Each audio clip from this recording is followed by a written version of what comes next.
Counseling the rich man. A certain rich man, a Roman citizen and a Stoic, became greatly interested in Jesus' teaching, having been introduced by Agamemnon.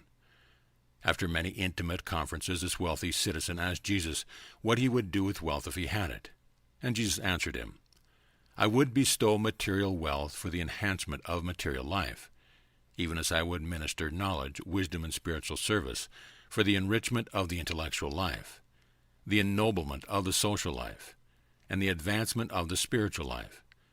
I would administer material wealth as a wise and effective trustee of the resources of one generation for the benefit and ennoblement of the next and succeeding generations."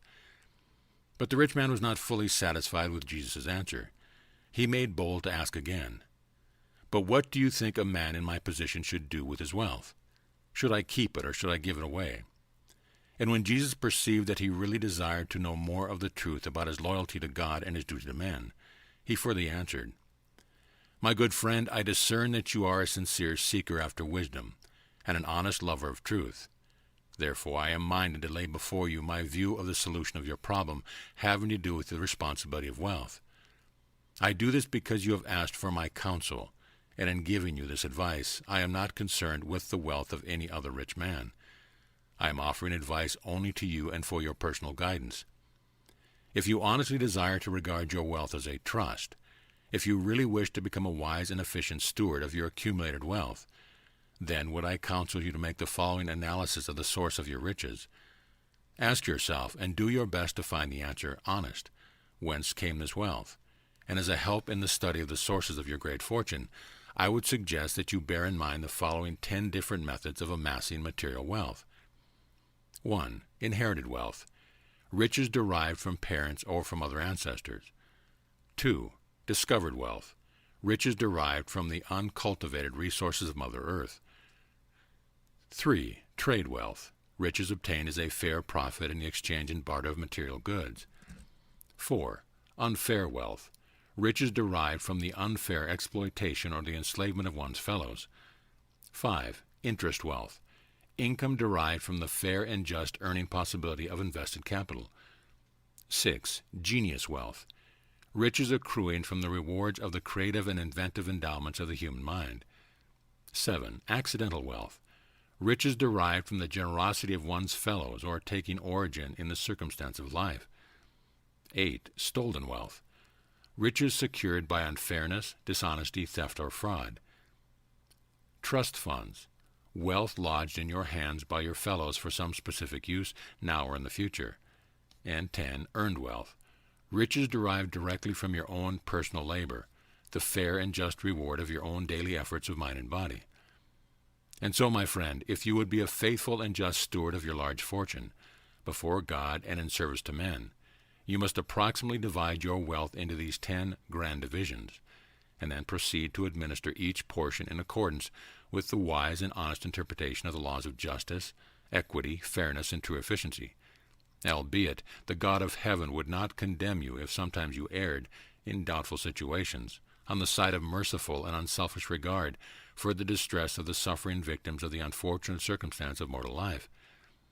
When in honest doubt about the equity and justice of material situations, let your decision favor those who are in need, favor those who suffer the misfortune of undeserved hardship. After discussing these matters for several hours and in response to the rich man's request for further and more detailed instructions, Jesus went on to amplify his advice, in substance saying, "While I offer further suggestions concerning your attitude toward wealth, I would admonish you to receive my counsel as given only to you and for your personal guidance. I speak only for myself and to you as an inquiring friend. I adjure you not to become a dictator as to how other rich men should regard their wealth. I would advise you that, 1. As a steward of inherited wealth, you should consider its sources. You are under moral obligation to represent the past generation in the honest transmittal of legitimate wealth to succeeding generations, after subtracting a fair toll for the benefit of the present generation. But you are not obligated to perpetuate any dishonesty or injustice involved in the unfair accumulation of wealth by your ancestors. Any portion of your inherited wealth, which turns out to have been derived through fraud or unfairness, you may disperse in accordance with your conviction of justice, generosity, and restitution. The remainder of your legitimate inherited wealth you may use in equity and transmit in security as a trustee of one generation for another. Wise discrimination and sound judgment should dictate your decision regarding the bequest of riches to your successors. 2. Everyone who enjoys wealth as a result of discovery should remember that one individual can live on earth but a short season, and should, therefore, make adequate provisions for the sharing of these discoveries in helpful ways by the largest possible numbers of his fellow men.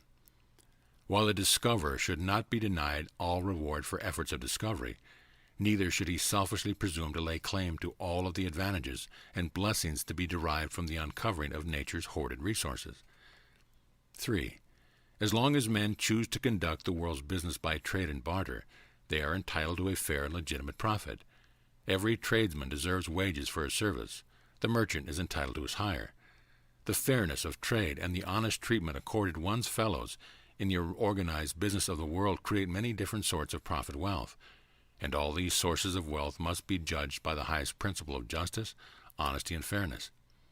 The honest trader should not hesitate to take the same profit which he would gladly accord his fellow trader in a similar transaction. While this sort of wealth is not identical with individually earned income when business dealings are conducted on a larger scale, at the same time, such honestly accumulated wealth endows its possessor with a considerable equity as regards a voice in its subsequent distribution. 4. No mortal who knows God and seeks the divine will can stoop to engage in the oppression of wealth. No noble man will strive to accumulate riches and amass wealth power by the enslavement or unfair exploitation of his brothers in the flesh. Riches are a moral curse and a spiritual stigma when they are derived from the sweat of oppressed mortal men. All such wealth should be restored to those who have thus been robbed, or to their children and their children's children. An enduring civilization cannot be built upon the practice of defrauding the labor of his hire. 5. Honest wealth is entitled to interest. As long as men borrow and lend, that which is fair interest may be collected provided the capital lent was legitimate wealth. First cleanse your capital before you lay claim to the interest. Do not become so small and grasping that you would stoop to the practice of usury. Never permit yourself to be so selfish as to employ money power to gain unfair advantage over your struggling fellows. Yield not to the temptation to take usury from your brother in financial distress. If you chance to secure wealth by flights of genius, if your riches are derived from the rewards of inventive endowment, do not lay claim to an unfair portion of such rewards. The genius owes something to both his ancestors and his progeny. Likewise is he under obligation to the race, nation, and circumstance of his inventive discoveries. He should always remember that it was as a man among men that he labored and wrought out his inventions. It would be equally unjust to deprive the genius of all his increment of wealth. And it will ever be impossible for men to establish rule and regulations applicable equally to all these problems of the equitable distribution of wealth.